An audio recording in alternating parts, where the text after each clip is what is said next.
Apply करते हैं। अब इसमें हमारे पास में गोल क्या होता है, जब हमारा मैट्रिक्स होता है उसे हमें कन्वर्ट करना होता है ब्लॉक फॉर्म में। ब्लॉक फॉर्म क्या होता है, ये हमारे पास में 4 टाइप्स के ब्लॉक फॉर्म होते हैं, इनमें से किसी भी टाइप में हम हमारे मैट्रिक्स को कन्वर्ट कर सकते हैं। सपोज हम इस तरह से भी कर सकते हैं, इस तरह से भी कर सकते हैं, इस तरह से भी कर सकते हैं और इस तरह से भी कर सकते हैं। अब रैंक हमारे पास में क्या होती है, रैंक का मतलब होता है कि आफ्टर कन्वर्टिंग हमारे पास में नॉन जीरो रोज कितनी है, जितनी हमारे पास में नंबर ऑफ नॉन जीरो रोज होंगी उतनी हमारे पास में क्या होती है, रैंक होती है। सपोज आफ्टर कन्वर्टिंग हमारे पास में ये वाला हमारा मैट्रिक्स हमें मिल रहा है, तो इसमें हमारे पास में नॉन जीरो रोज कितनी है, एक और दो नॉन जीरो रोज है। नॉन जीरो रोज क्या होती है, जिसमें हमारे पास में एक कोई सा भी एक ना एक एलिमेंट होना चाहिए। अब जिसमें इसमें हमारे पास में सभी क्या है, जीरो, तो ये हमारे पास में क्या होगी, जीरो रो होगी।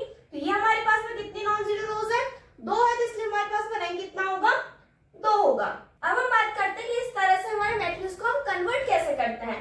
कन्वर्ट करने के लिए हमारे पास में स्टेप्स क्या होती है, सबसे पहले जो हमारे पास यहाँ पर फर्स्ट एलिमेंट होता है, उस फर्स्ट एलिमेंट को हमें 1 बनाना होता है, ठीक है। रो ऑपरेशंस को कर हमारे वाले एलिमेंट को हम 1 बनाएंगे। फिर इसको 1 बनाने के बाद हम क्या करते हैं, इसके नीचे के जो 2 हमारे पास में एलिमेंट्स होते हैं उनको हम 0 बनाते हैं रो ऑपरेशंस कर। फिर जब ये हमारे पास 0 हो जाते हैं तो हम क्या करेंगे, कॉलम ऑपरेशंस को अप्लाई करते हैं और जो इसके साइड वाले एलिमेंट्स होते हैं इन दोनों को हम 0 बना देते हैं, ठीक है। फिर उसके बाद हम क्या करेंगे, जब ये हमारे पास में 0 हो जाएंगे तो ये वाला जो एलिमेंट होगा इसको भी हम 1 बनाएंगे रो ऑपरेशंस लगाकर और फिर इस तरह से हमारी प्रोसेस को रिपीट करते जाएंगे। सबसे पहले हम एलिमेंट के नीचे वाले को 0 बनाते हैं, फिर उसके साइड वाले को 0 बनाते हैं। अगर आपको इस टॉपिक का फुल एक्सप्लेनेशन चाहिए विद एग्जांपल्स तो मैंने इस पर डिटेल वीडियो बनाया है, लिंक डिस्क्रिप्शन में आ सकते हैं, उसको देख सकते हैं। और इस टाइप के एग्जाम ओरिएंटेड कांसेप्ट्स के लिए चैनल को सब्सक्राइब करना ना भूलें।